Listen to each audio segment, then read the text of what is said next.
Alright, so today I'm gonna do a little game dealer talk with the homie Cris, What up? hanging out in the backyard on a beautiful, what is it, Tuesday? Tuesday. Your phone light's on, by the way. Tuesday afternoon. Oh, is it? Yeah. Oh, shoot. Oh, I can. Hell yeah. Keep it rolling. So, go over just some DS titles that I've got hands on right now. There's so much DS to like. So this is just what I got hands on, so I can talk about it, and I'll do future like just cool DS stuff because I really like collecting DS. It's up there with like NGPC, and Chris and I have been into CIB Game Boy lately. Oh, yeah. Just Loving that. CIB handheld, and that's the thing about handheld is like always sucks to go card only, especially on DS. DS is probably the worst of anything. There's no excuse. It's a tiny little chip. As bad as discs. Yep, a disc only. Like who collects No disc only? that. Yep, but you have these nice durable clamshells cases. Thanks to GameStop, it's made CIB a little more, difficult. Yes, on a lot of the more interesting collectible stuff, because like their Nintendo first party stuff never really dropped low enough to where they started pitching cases. But $10 was like the GameStop threshold where a lot of stores during a certain period of time started just chucking. Game like Moon, you're never gonna get that CIB. I actually wanted to talk about Moon because I was gonna talk about the publisher Graffiti Entertainment. Very low print run on their DS stuff, and I've got Black Sigil here just to let you guys know about a cool kind of Chrono Trigger inspired RPG, very 16-bit Squaresoft era RPG kind of feel to this game. Black Sigil, very hard to find by Only Graffiti. There's 6 or 7 Graffiti games on DS. Total on DS. I've got another one to show. Mazes of Fate, which is a first-person dungeon crawling RPG by Graffiti. Is that a port of the GBA one? Is it the same game? It is also on GBA, and they're very similar, but obviously with the higher specs of the DS, it looks nicer and utilizes both screens and everything. I'm sure it plays better on DS, but this game's also on GBA. Got a lot of room to move too, that one. Maybe. That's the thing. It's so obscure. Yeah. And then the you mentioned another Graffiti game is you mentioned Moon, first-person shooter, which is just a cool, interesting, hard to find, hard to look up too, because you look up Moon DS and you see a lot of like Luigi's Mansion. Is Moon? That's not Naughty Dog's, is it? Moon is, I know Majesco published it. I think they published it. I'm not sure who developed it. What's the one with all the periods? It's like an abbreviation. Well, that's where I was going next. Was so there's Moon, which is an interesting first-person shooter, and then there's Core, CORE, stands for something. See, it's an acronym, but that's a Graffiti FPS that is very hard to find, and it's pretty pricey now. So Graffiti stuff, you can't really go wrong with it if you see something made by Graffiti. What's the one children's entertainment? There's like one. It's like also Reader Rabbit. Yeah, it's a stupid one, but it's up there though. It gets lifted up a little bit. Probably from all the other interesting Graffiti games that are all low print. So Reader subset of feel. Yeah, so they're as DS collecting. See, the full set DS will never be too popular because of all the shovelware garbage, but Reader Rabbit gets a little bump because it's Graffiti. Graffiti. Did they publish any Wii games? They did a few. They did like Rogue Trooper and not. I think Rogue Trooper's decent, but nothing like that really stands out to me. Like Black Sigil's probably your coolest, most collectible Graffiti game. Great gameplay. On DS, and great gameplay. Great little hidden gem there.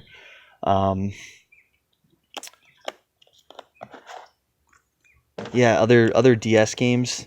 I guess on the topic of Mazes of Fate, first-person dungeon crawler, you got an id Software, so it runs off like a Doomish engine, first-person action RPG.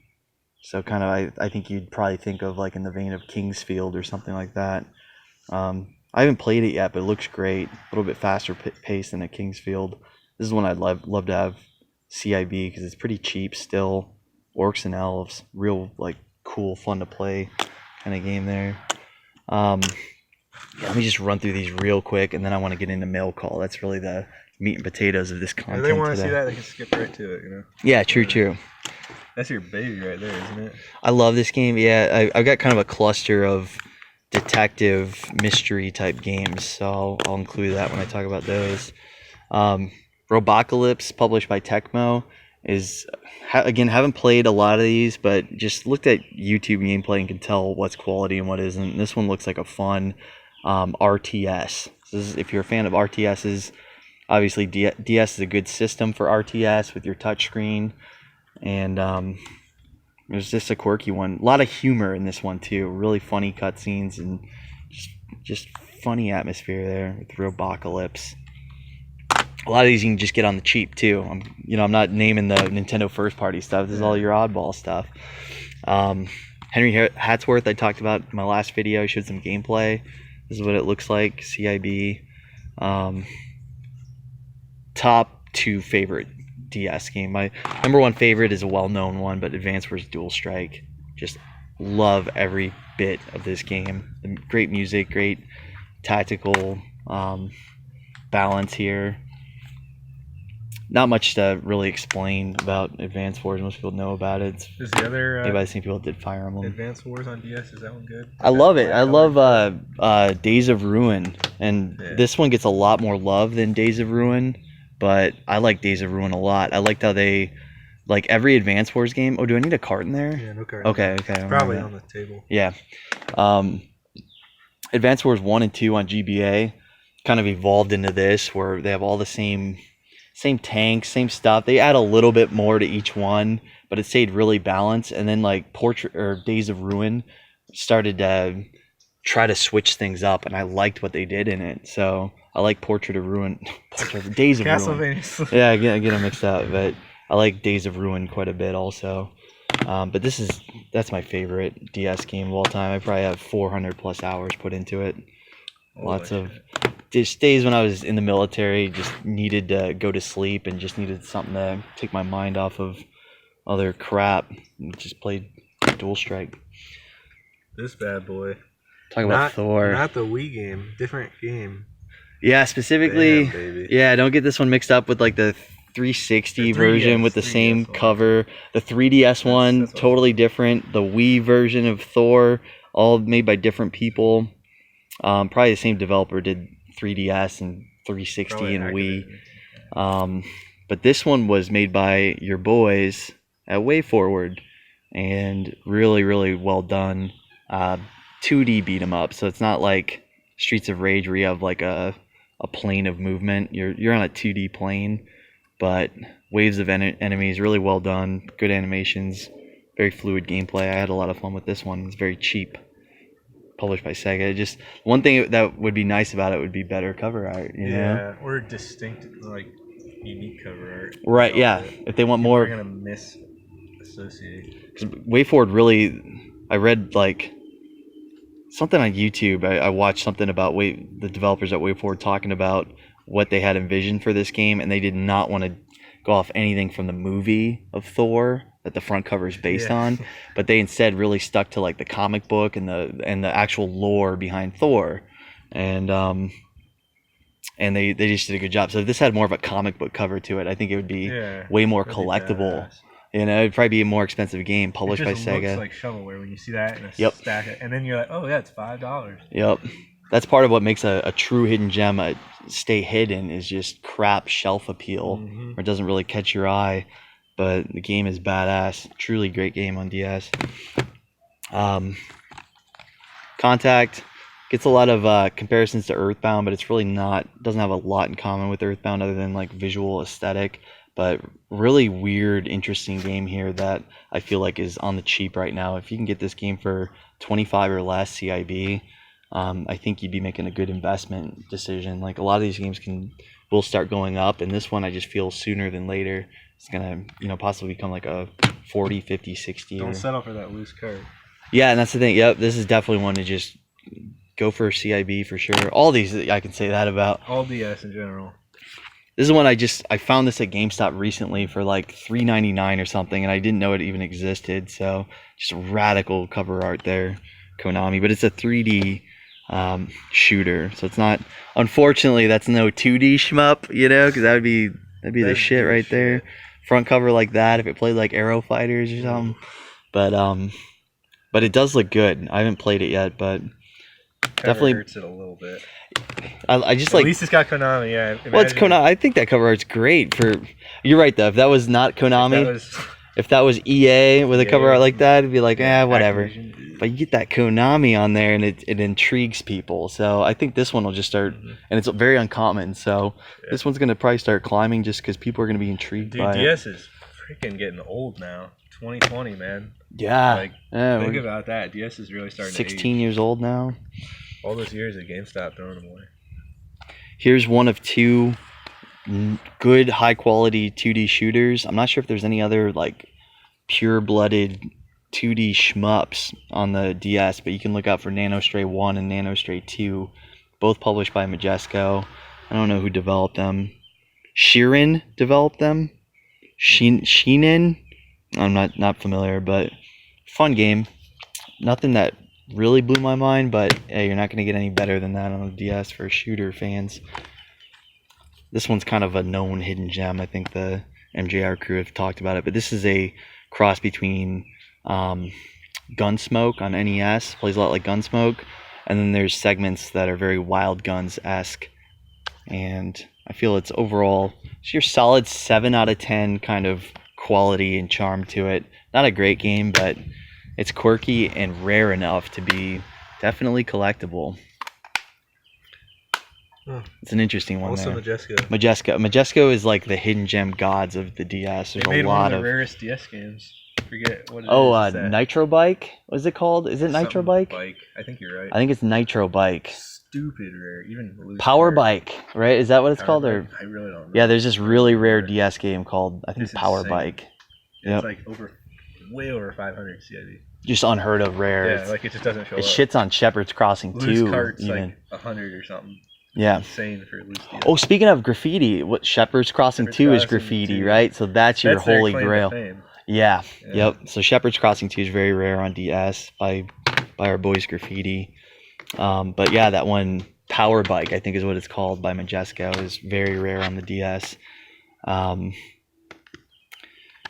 Just wanted to show off here Coraline. I'm a fan of the movie. If you've never seen it, it's pretty trippy, darker Alice in Wonderland kind of game or kind of movie, and I feel like the game really did a good job of capturing that vibe, that Guillermo del Toro kind of creepy, dark but not kind of evil but still kid friendly kind of game there. Obviously rated E, but I like this, man. I would call this like a horror genre game, even though it's rated E for everybody. The horror DS games, man, those are gonna age pretty decent, I'd say. You know what? And speaking of horror DS, 2 to look out for would be Dementium. Yep, 1 and 2, first person horror. Crazy cover art. So a great cover art. Yeah, really demonic looking.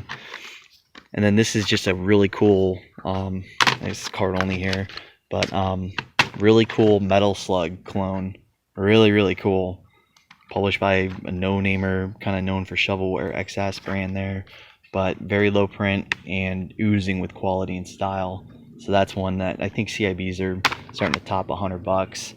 But that's something to know, Chris, when you're out and about. That's the kind of thing RU Game would slip on. Probably priced at like $30 for a nice CIB. Or like 10. They wouldn't even Right, yeah. Dude, some of their stuff they don't look up. Yep, they just kind of go off of their inventory or whatever their system says, which is going to be outdated. So Commando Steel Disasters are a really cool one. And then finally, we're about wrapping up the DS. I like the DS for games like, my favorite would be in this genre would be Hotel Dusk, Room 215. But your adventure, point and click, detective type games. Genre, yeah, so obviously made popular by like Phoenix Wright. Jake Hunter's another series that is pretty good on the DS for story-driven detective games. And you got to think, like, it uses a touch screen. It's got a top screen. It's just the system was like built for these kind of genres, I feel. And here's a few of them that I like. That's a really nice one. Yeah, this one, it gives me like a Snatcher vibe to it with everything about it. It's very Snatcher-esque. Where all these will be a little bit different. This one's a little bit more 3D, roam around. Secret Files, Tunguska.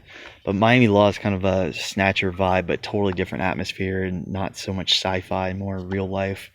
Miami crack I dealer, just love the cocaine cover art. dealer, And it's got the Boston. bumblebee on it. Yep, you got Hudson there, which they're no amateurs when it comes to that genre. They've done what, Princess Tomato, Yeah. and Sega CD. They did Space Adventure. So both of those games are similar to a Miami Law. So I doubt it's the same developer that did those early '90s But games. still, But they don't publish garbage. that's the thing. Yeah, Hudson. They got a pretty good track record, Yep, they really do. especially on that type of a genre. They very rarely put out just shit quality games. They tend to have higher standards. So, and this one's been. It seems like Radical Reggie, is all into promoting this game. Yeah. So I think that man has a little stash. I don't really see it too often, like in the wild at least, like pawn shops. And Yep. stuff. I haven't seen it. It surfaces on eBay only like a couple times a month, CIB. So it's rare. Never It's seen truly it at rare. GameStop. Yep. Yeah, that's the thing. It's like you won't find it at your local stores very often. So this one could be climbing. And like I said, Radical Reggie seems to love to pimp this one out, which he's a Got some reseller. sealed cases. Yep, and that's the thing about Radical Reggie. He's a straight up reseller. That's how he makes the majority of his money. He He's used to not. have a store. Yep. Apparently. Yep. There's no doubt in my mind that he deals on eBay. You know, he's Oh, yeah. selling what he hypes up. So this is one that I he's. do it. Yeah, right. Yeah, you got I that. hype stuff that I sell. You got that Radical Reggie power, which is nothing compared to his buddy MJR. Yeah. With the Pirates Plundar. Arr. MJR. Mama Jason. Working for me. But yeah, this is just one that seems to be the kind of pimped out by Reggie. So take that into consideration. Unsolved Crimes is another. I like Empire as a publisher. They tend to be low print and do oddball, a lot of like PC port type stuff. This one seemed really high quality. I played it for a little while and I could see myself getting into it. I just don't have a lot of time for that kind of stuff. And again, rad cover art, man. It's Tecmo, rated teen, and it's this one would be similar to like a Jake Hunter kind of thing. You got your alcoholic protagonist who is a badass.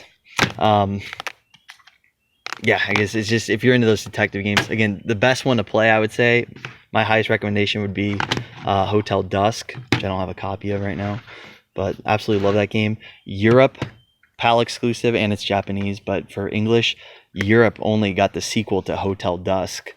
I forget what it's called, but that's one I would love to track down one of these days. So there is a sequel to Hotel Dusk. And lastly, I got in the same kind of genre is Flower, Sun, and Rain. And this is a Suda51 directed game. Really oddball. Originally came out on PS2. And then there's like a DS kind of slimmed down version of it. Still the full experience. And it's just a trippy Suda game around this paradise island. You have to find the bomb. That's not a good description. I mean, that's the best I can give you. Cool game. And that's, used to be Deal Tavern, new old stock, sealed copies, but I haven't seen any sealed copies or basically any CIB copies going around for like a year and a half. So I'm pretty sure they're gone. They do run out. Deal Tavern runs out. Yep. And once they run out, then it's like, so like real quick tangent, NGPC, there was a dealer that had this huge new old stock and some carts, and I was like, oh crap. I just blew it off, like whatever. They had like quantity 50. They're out. They're all gone now. You can't get it. And how does that affect the market? It sucks. Well, I mean, immediately it goes from like whoever had the new old stock, whoever had the stock photo, brand new copies, Selling it for 25. selling for whatever it may be. It's like the market can't exceed what that dealer Upper limit, is doing. That's your upper limit. But as soon as they're gone, it's like, dude, lower limit. sky's the limit now, Just explodes. and the shit goes up. And then everyone wants it once they can't have it. That's what happened with this Deal Tavern. Their price used to be like Probably like 14. 25 plus some shipping, Okay. I think, for That's respectable fucking to them. sealed copies. But now I think recently I saw CIV go auction style for like $76. Yeah, dude. It's because it never surfaces. It's Suda 51.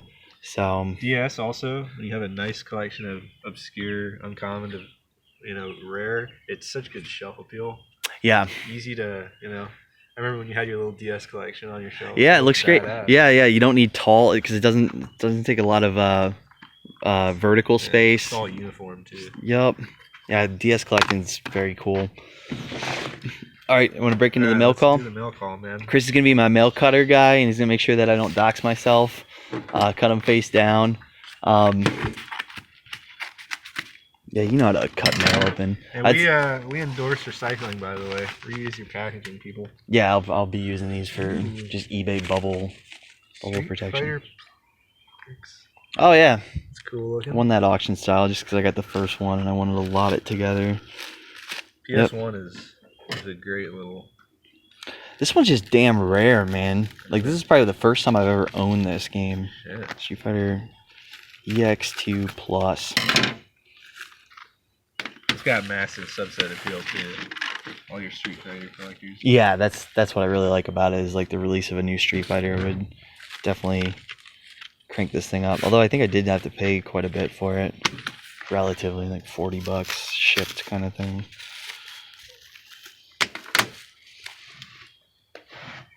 Bam. Comic Zone.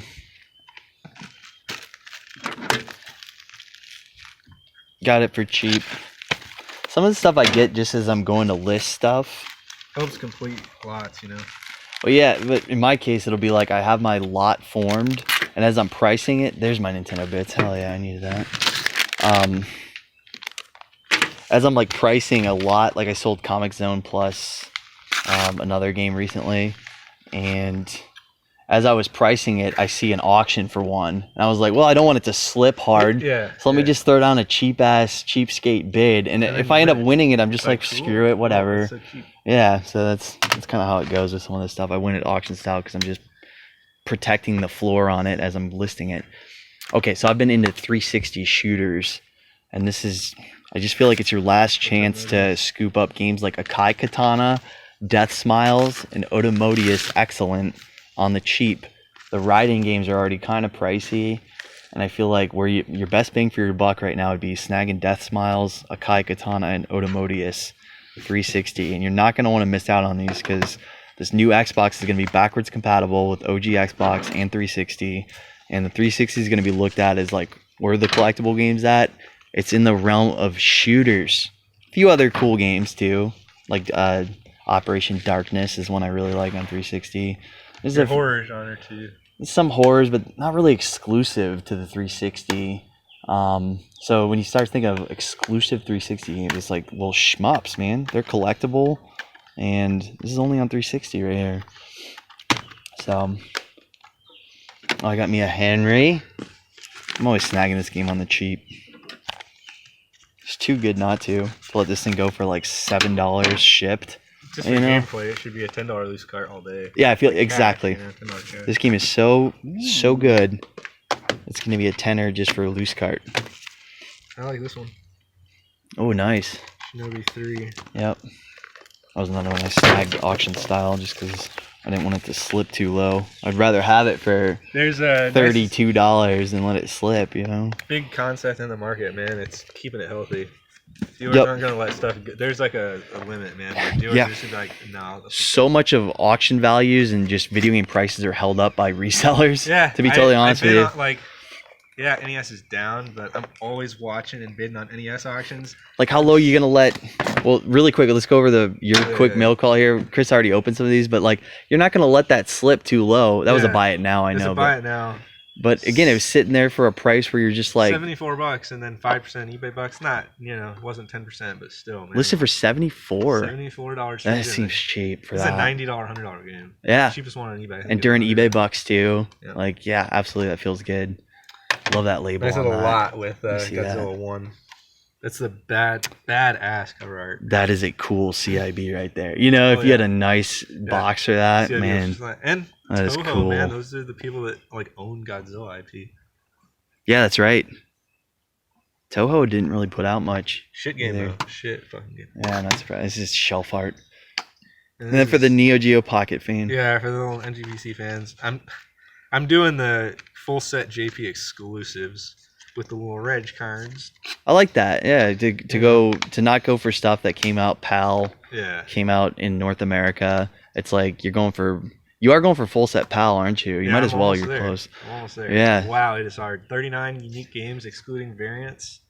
Probably one of the hardest full sets in all of video game collecting. Yeah. Because of a couple bottlenecks. No object, like you just have to wait.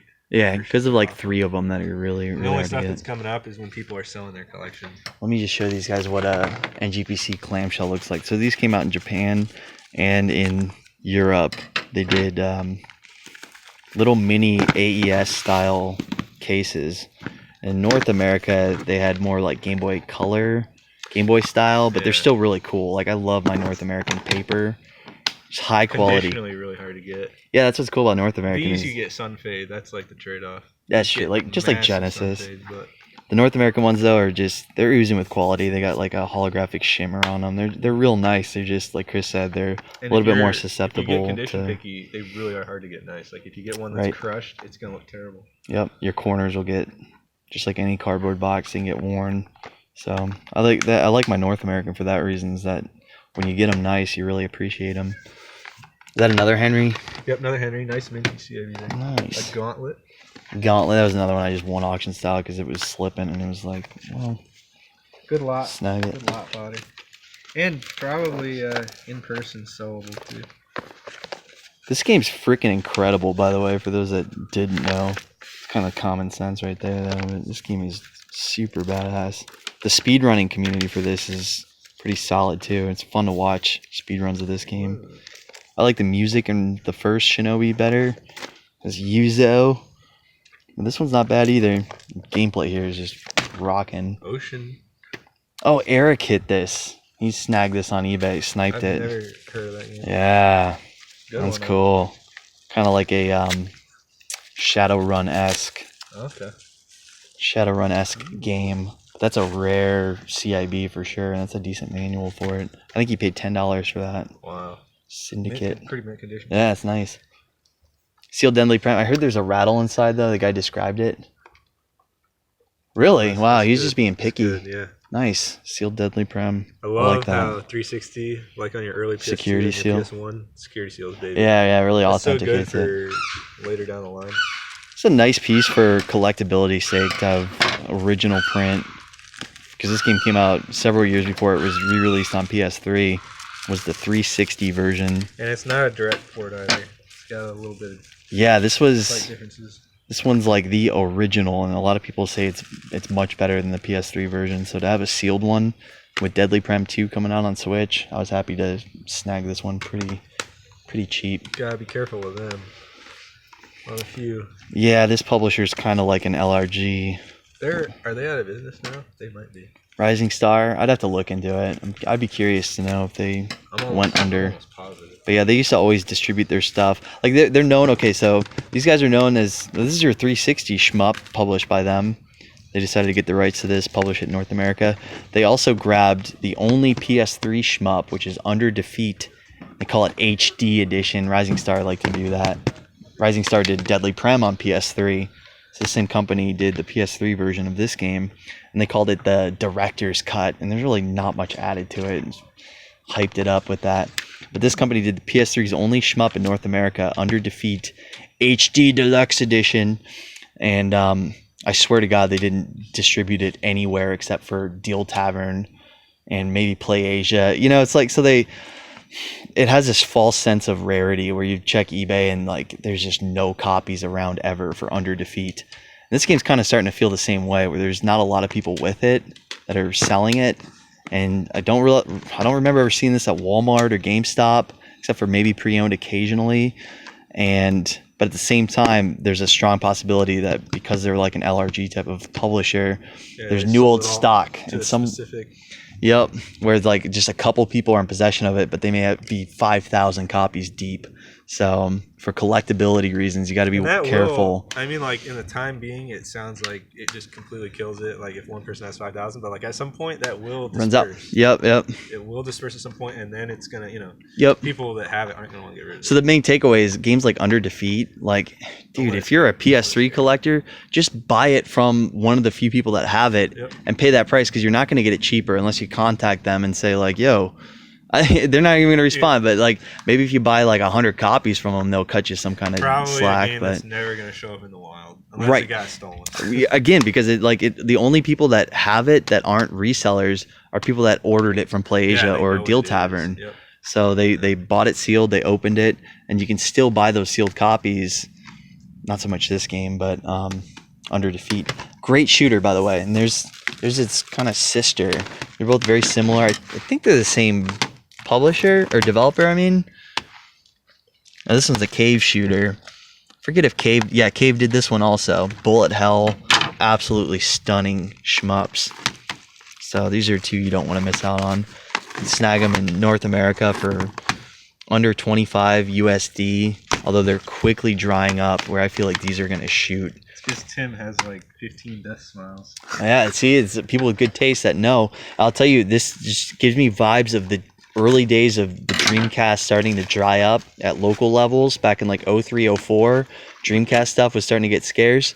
And then on eBay, all of a sudden, all your Capcom shooters started to go from like sub $15 games to all of a sudden they're 30, 40, 50. And now where are they at? Gigawing 1 is like $100 fucking game. Gigawing 2, talking over 200. I just feel that 360 shmups are going to behave just like Dreamcast, where they started cheap and they just started to rise and rise and rise. So 360 shmups, man. Oh, another Henry, huh? Ooh, here we go. Glad we got a visual on this. Yeah, there's that other, like, again, with this new Xbox coming out, backwards compatibility. This one did not come out in Europe, did not come out on PS3. It's only Japan and North America, and it's very scarce in North America. I keep snagging this game when I can on the low, just because I got my vibes about it. It's got World War II subject matter. It's got Hitler in it. It's got zombie Nazis. It's got vampires and werewolves, magic and gunplay. It's just a bizarre Fire Emblem inspired, cool, historic, weird fucking Atlas game. Tons of similarities to Fire Emblem. The way they do storytelling and the amount of tactical gameplay before they do more cutscene type stuff to keep you locked in, keep you inspired to grind it out. Electro Brain. Yep. Been moving a lot of 64 lately, Chris. Yeah. Never a lot or just a nice little low value? Just one. I feel like a lot of 64 games like this are kind of on the brink because full setting 64 is so hot right now that when you get your nice label, kind of more obscure titles where at any given time there's probably like less than 15 carts on eBay, that can change very quickly in today's climate with your sub $20, significantly rarer than your average 64 game. These, I just feel like they could shoot up, so snagging them on the low. Games that just a few years ago were like 10, now they're like 30. Yes, yeah, we're starting to see that with stupid oddball 64 stuff. A lot of that. NBA in the Zone 2000 is one that comes to mind. Used to be $5 just a couple years ago. Now it's try getting it for less than 20. Dude, oh man, I used to have this on my watch list because it's an amazing case swapper. Yes, I know. It also comes with I was hoping the reg card was generic, but it's not. Okay, it's married to Double Dribble. But the best part about this game, dude, I've never seen that in person, man. I have one. I used it for my Castlevania. It has the poster that also comes in Bloodlines. Oh, really? Cool.